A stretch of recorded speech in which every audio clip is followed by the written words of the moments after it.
Assalamualaikum warahmatullahi wabarakatuh. Kami dari kelompok 2 yang beranggotakan Devila Septianti, Dina Safirah, Femita Nur Ananda Victoria, Isna Muninggarsari, dan Khalila Alberhanafi ingin mempresentasikan hasil dari artikel kami yang berjudul Pengembangan Strategi Pembelajaran di Era Digital. Yang pertama ada pendahuluan, yang kedua pembahasan mengenai pengertian pengembangan strategi pembelajaran, yang ketiga ada tujuan, yang keempat prinsip, yang kelima jenis-jenisnya, yang keenam prosedur, yang ketujuh kriteria, yang kedelapan kesimpulan, yang kesembilan saran, dan yang terakhir daftar pustaka. Yang pertama pendahuluan. Pendidikan sebagai layanan kegiatan yang memberikan dan meningkatkan ilmu pengetahuan untuk seseorang termasuk pada peningkatan penguasaan teori dan keterampilan. Juga dapat memutuskan dan menemukan solusi atas suatu persoalan mengenai kegiatan di dalam target capaian yang dituju, baik itu persoalan pada pendidikan maupun dalam kehidupan sehari-hari. Sebelum proses pembelajaran dilakukan, salah satu yang harus disiapkan guru adalah bahan ajar. Bahan ajar menurut Prastowo merupakan bahan pembelajaran baik itu berupa informasi, alat, maupun teks yang disusun secara sistematis, sehingga memungkinkan siswa untuk merepresentasikan gambaran lengkap tentang kemampuan yang digunakan dalam proses pembelajaran dan penyelesaian, serta penegasan praktik pembelajaran.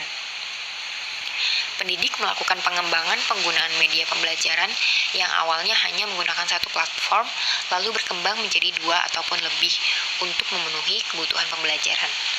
Keterlibatan dari penerapan media pembelajaran diharapkan dapat berdampak terhadap pembelajaran yang ditempuh peserta didik, serta tujuan yang hendak dicapai dalam pembelajaran itu sendiri.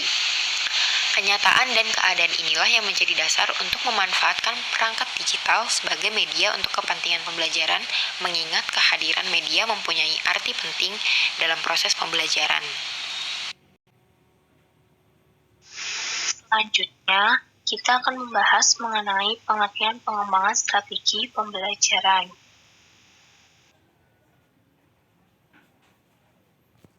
Dia menjelaskan bahwa pengembangan adalah pandangan umum dari tindakan untuk menentukan metode yang akan dipakai dalam proses pembelajaran. Hasibuan dalam bukunya Manajemen Sumber Daya Manusia menjelaskan bahwa pengembangan adalah suatu usaha untuk meningkatkan kemampuan teknis, teoritis, konseptual, dan moral. Siakan menjelaskan bahwa pengembangan meliputi kesempatan belajar yang bertujuan untuk lebih meningkatkan pengetahuan dan keahlian atau skill yang diperlukan dalam pekerjaan yang sedang dijalani. Kesimpulan, dari ketiga pendapat ahli, dapat disimpulkan bahwa pengertian pengembangan adalah suatu usaha atau tindakan dalam menentukan metode yang akan dipakai dalam proses pembelajaran untuk meningkatkan pengetahuan atau teoritis, keahlian atau teknis, konseptual, dan moral.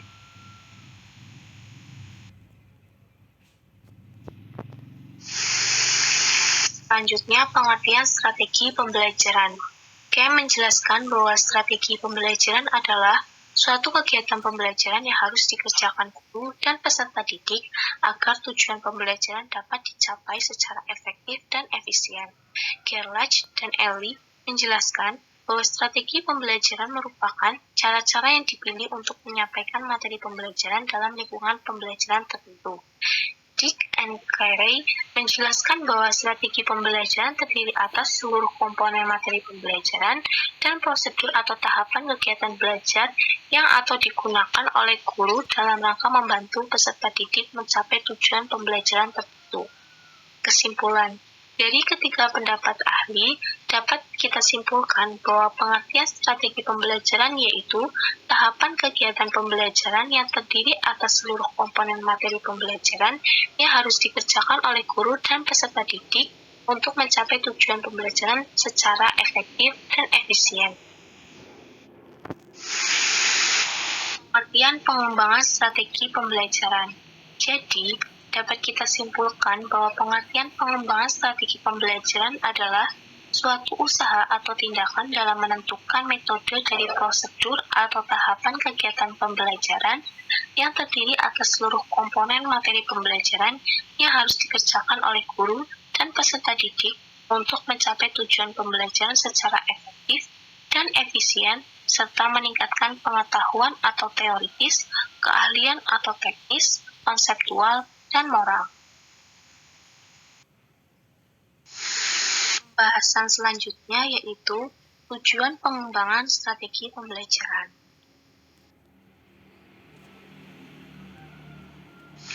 Tujuan pengembangan strategi pembelajaran menurut Wilson diantaranya 1.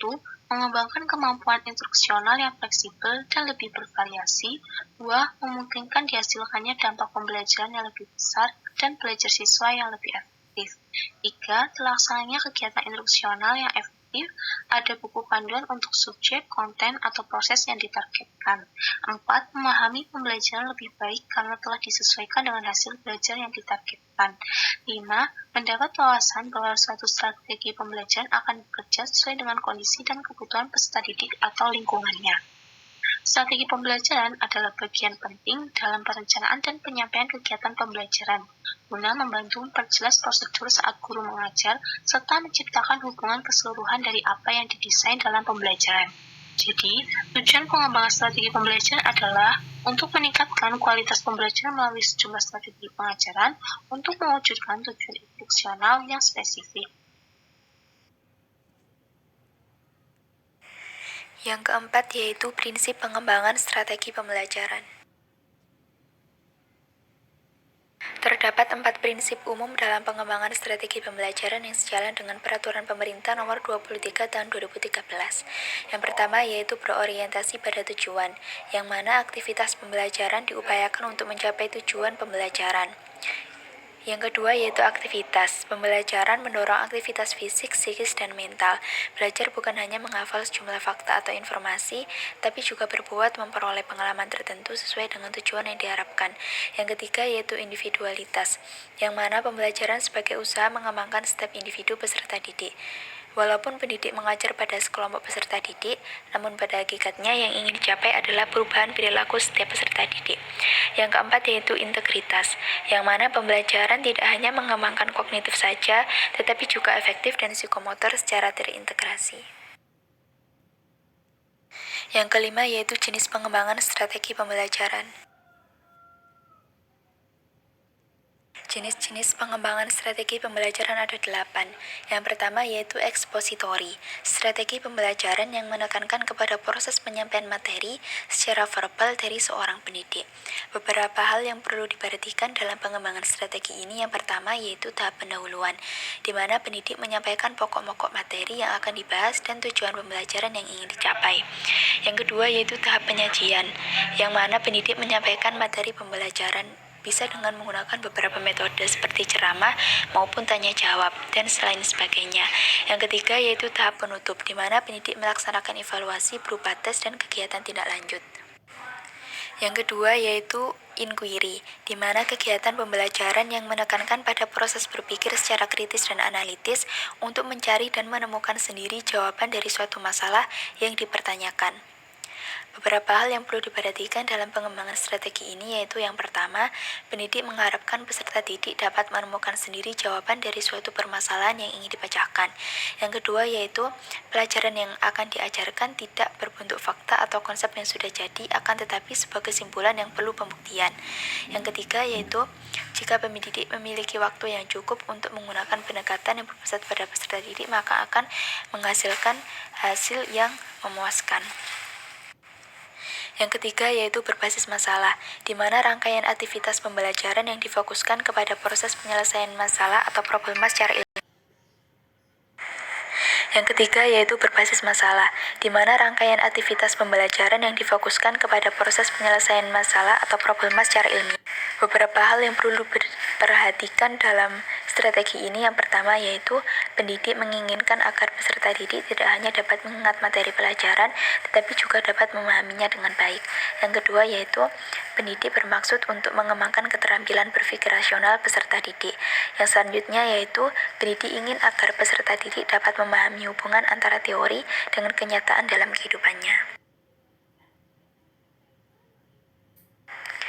Yang selanjutnya yaitu kooperatif. Strategi pembelajaran kooperatif adalah strategi di mana para peserta didik bekerja dalam kelompok-kelompok atau tim-tim untuk mempelajari konsep-konsep atau materi-materi. Pengembangan pembelajaran ini bisa dilakukan dengan memanfaatkan ciri-ciri penting sistem pembelajaran kooperatif ini sendiri. Beberapa hal yang perlu diperhatikan dalam pengembangan strategi ini yakni yang pertama, heterogenitas. Kelompok dibentuk secara heterogen dan multikultural dalam arti jenis kelamin, kemampuan akademis, dan suku yang berbeda. Yang selanjutnya yaitu jenis-jenis tugas diberikan pada kelompok. Yang selanjutnya tanggung jawab individu dan sistem penghargaan.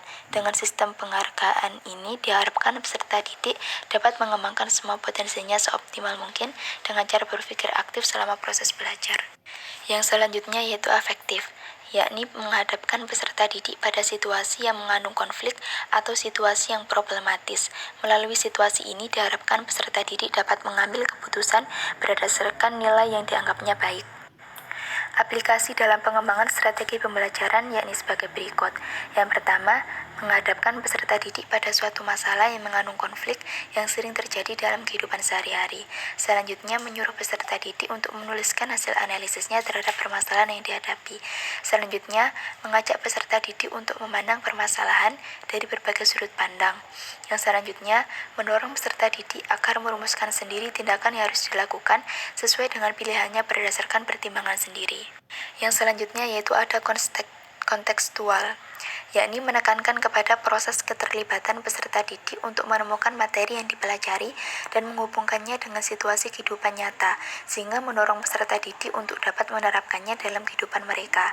Pengembangan pembelajaran ini bisa dengan menekankan keaktifan dan keterlibatan siswa untuk mencari dan menemukan materi yang harus dikuasai dan mengaitkannya dengan kehidupan nyata, sehingga pada gilirannya siswa dapat mengaplikasikannya dalam kehidupan sehari-hari. Yang selanjutnya ada aktif. Jenis pembelajaran aktif ini dibagi lagi menjadi 9 jenis. Yang pertama ada card sort atau sortir kartu. Yang kedua ada the power of two. Yang ketiga ada tim quiz atau quiz kelompok. Yang keempat ada jigsaw. Yang kelima ada everyone is a leader here, di mana semua bisa jadi pendidik. Yang keenam ada snowballing. Yang ketujuh ada information search. Yang kedelapan ada pre-lesson atau belajar dari teman. Yang selanjutnya ada index card match atau mencari pasangan. Yang kesembilan ada the learning cell atau sel belajar. Selanjutnya ada kuantum, yang mana strategi pembelajaran yang memberikan petunjuk spesifik untuk menciptakan lingkungan belajar efektif, merancang kurikulum, menyampaikan isi, dan memudahkan proses belajar. Strategi pembelajaran ini diciptakan berdasarkan teori-teori pendidikan seperti asserted learning, multiple intelligence, experiential learning, dan cooperative learning. Pembahasan selanjutnya mengenai prosedur pengembangan strategi pembelajaran.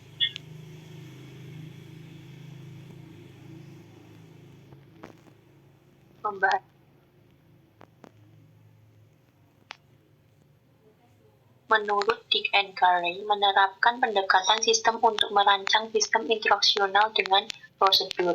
Yang pertama yaitu penentuan tujuan instruksional yang bersumber dari penilaian kebutuhan tujuan yang ada, atau pengalaman praktis dengan siswa yang mengalami kesulitan dalam belajar analisis suatu tugas. Yang kedua yaitu menentukan macam belajar apa yang akan dipelajari oleh peserta didik. Kemudian yang ketiga yaitu mengidentifikasi kemampuan awal peserta didik dan karakteristik peserta didik.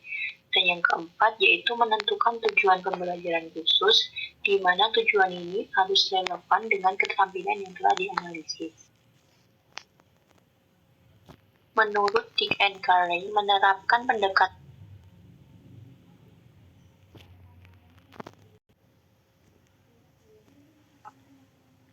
yang kelima yaitu mengembangkan acuan pokok yang akan dipakai untuk mengukur sejauh mana peserta didik telah mencapai tujuan instruksional. Yang keenam yaitu pengembangan strategi pembelajaran memberikan kegiatan-kegiatan dan pengalaman belajar pada peserta didik. Yang ketujuh yaitu perencanaan pembelajaran merupakan pengembangan dan pemilihan bahan instruksional.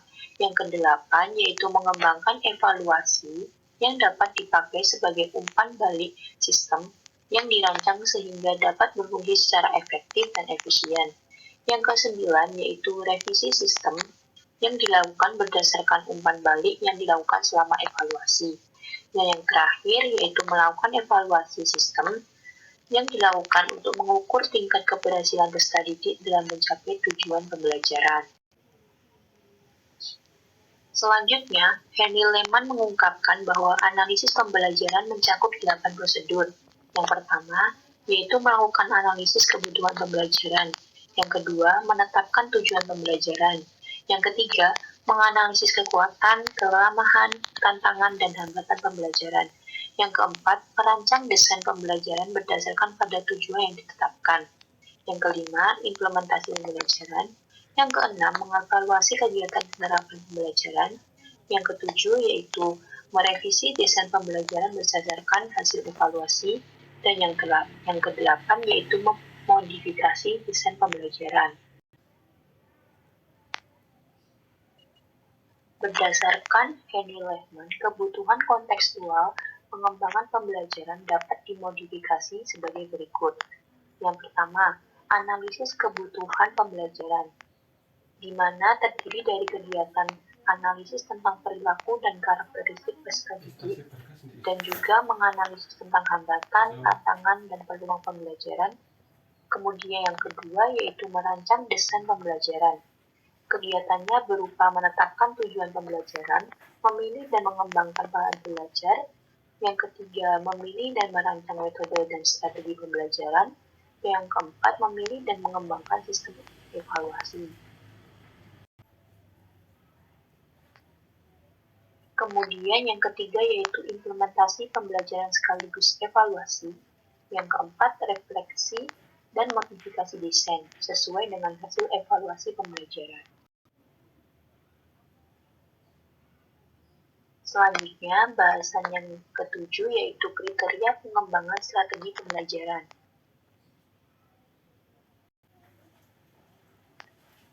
Pembelajaran merupakan setiap perubahan perilaku yang relatif permanen yang terjadi karena hasil pengalaman.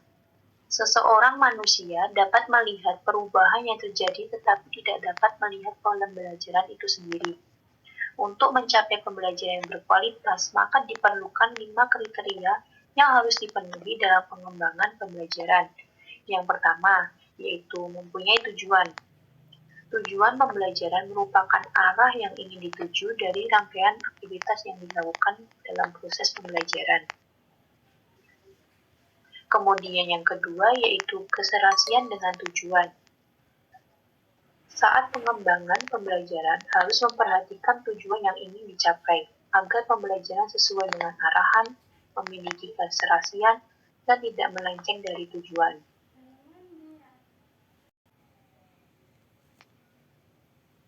Kemudian yang ketiga yaitu sistematik. Sistematika pembelajaran adalah urutan proses pembelajaran yang dikonsep dan bertujuan untuk memudahkan bagi peserta didik dalam menerima materi yang diberikan, sehingga hasil dari pembelajaran dapat optimal. Dengan pembelajaran yang sistematik, diharapkan mutu pendidikan di Indonesia juga dapat berkembang. Yang keempat yaitu mempunyai kegiatan evaluasi. Pada dasarnya, evaluasi merupakan proses penilaian terhadap pembelajaran. Dengan evaluasi, dapat diketahui apakah pembelajaran itu sudah sesuai, apakah terdapat kekurangan, kemudian dapat mencari solusi dari kekurangan peserta didik, serta menyimpulkan seberapa besar peserta didik menguasai kompetensi yang diterapkan. Yang terakhir yaitu menyenangkan. Pada saat pengembangan proses belajar akan lebih efektif jika dilakukan dengan situasi yang menyenangkan, baik untuk pendidik maupun peserta didik. Selanjutnya adalah kesimpulan. Di era digital seperti saat ini, diperlukan adanya pengembangan strategi pembelajaran di sekolah. Mengingat sampai saat ini, komponen mengajar seperti materi bahan ajar dirasa masih kurang dapat memenuhi kebutuhan peserta didik. Pengembangan strategi pembelajaran sendiri memiliki arti yakni suatu tindakan atau usaha dalam menentukan metode pembelajaran demi terciptanya tujuan pembelajaran yang efektif dan efisien.